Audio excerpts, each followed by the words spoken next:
Hemorragia, ela é complicada principalmente no transoperatório, ou seja, durante a sua cirurgia, escapou um instrumental, ou você foi fazer a avulsão do tecido, pode haver o rompimento de vasos, né? E aí você tem um sangramento.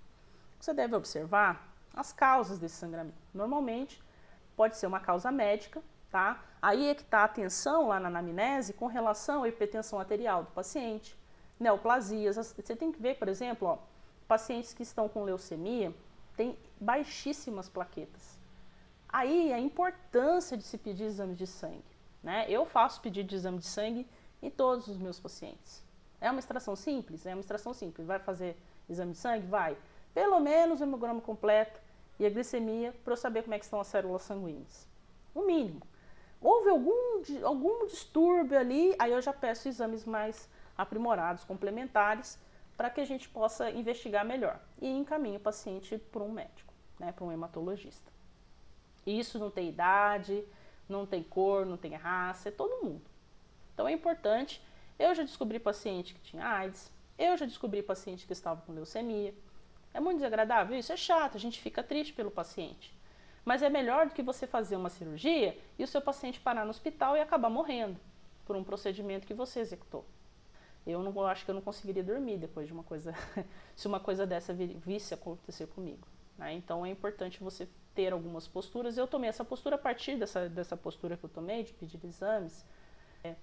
Talvez eu perdi alguns pacientes, eu vou ser sincero, eu perdi alguns pacientes, mas eu ganhei muita tranquilidade na minha vida. Eu durmo muito tranquila, sabendo que eu fiz o que era melhor para o meu paciente. Defeitos cirúrgicos, né, ou por trauma. Eu sempre falo que na cirurgia, a gente tem que tentar ser o mais linear possível, né? Faça boas incisões, descolhe o tecido com cuidado, não pule etapas. A gente tem etapas cirúrgicas. Se você pula essas etapas, você começa a dilacerar tecido e depois, para você juntar tudo, né, e fazer uma boa sutura, fica muito mais difícil. Quanto mais cortes, lacerações os tecidos tiverem ali, mais chance de sangramento você tem, porque você rompeu mais vasos. Por mais que sejam pequenos, você tem um rompimento maior de vasos. E é capaz que esse paciente fique com esse sangramento no pós-operatório.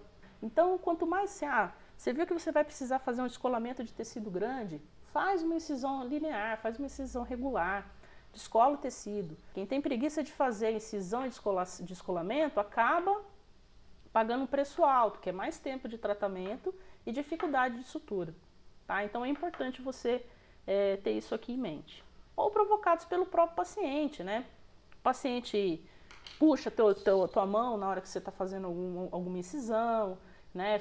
Tem um mal súbito, né? Que trava a mandíbula, você está com um instrumental lá dentro e acaba machucando e causando esse tipo de coisa, de problema que seria hemorragia.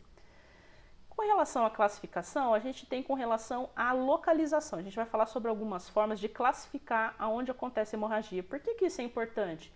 A partir do momento que você classifica melhor qual é o ponto, como que está sendo gerada a sua hemorragia, fica mais fácil de você determinar como agir, tá? Como que você deve agir nessa situação.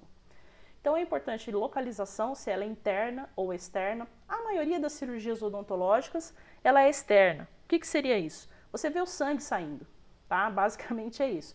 A interna você tem só o edema, né? Normalmente só vê o edema, mas é um vaso interno, então você não consegue, sem fazer o acesso, pinçar esse vaso. Como nas cirurgias odontológicas normalmente é tudo aberto, normalmente você consegue pinçar esse vaso. Então, a maioria das nossas cirurgias serão externas. Origem, tá? Se ela vem do osso ou se ela vem do tecido. Como assim do osso? Sim, dentro dos nossos ossos existem canais nutrientes.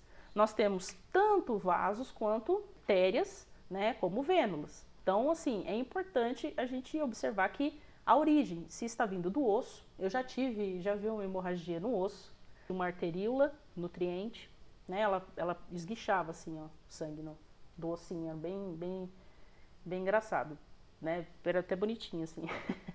Não é bonitinho pro paciente, mas era bonitinho, né? Aí já, que bonitinho, aí todo mundo quer ver, né? Ai, a artéria, tal, aí você vai, faz o esmagamento ali, já dá tudo certo. Então, assim, existem essas duas origens, o osso e o tecido dos moles.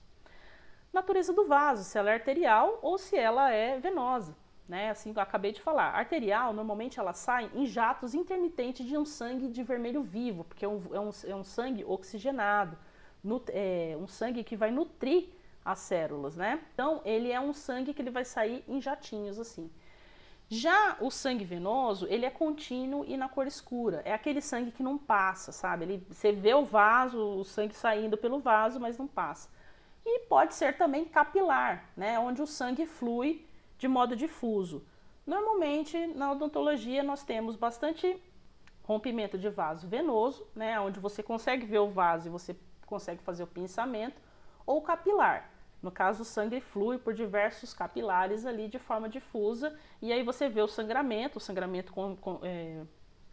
efusivo, mas não consegue ver a região, a fonte daquele sangramento no meio da sua cirurgia.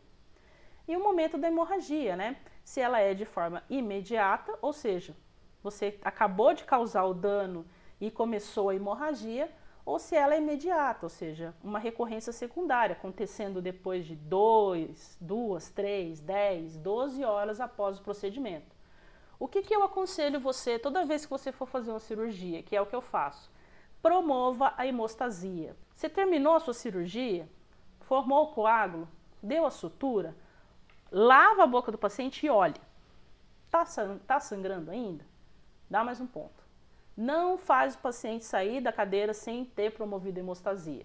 Faz compressão até você olhar e não ver mais sangramento. Olhou, viu o sangramento, volta, dá mais um ponto, tenta fazer compressão para poder diminuir, mas não manda seu paciente com sangramento mínimo que seja. Por quê? Se você manda com ele com a boca sangrando, na casa dele, ele vai, sei lá, subir uma escada, vai fazer um esforço para subir no ônibus ou descer do carro, enfim, esse esforço um pouquinho maior já pode promover uma hemorragia um pouco maior. Então o risco de hemorragia aumenta, sem necessidade. Você vai gastar ali o quê? 2, 3, 5 minutos a mais de cirurgia olhando a boca do paciente, depois de finalizado o seu tratamento? Não é nada disso, não é nada.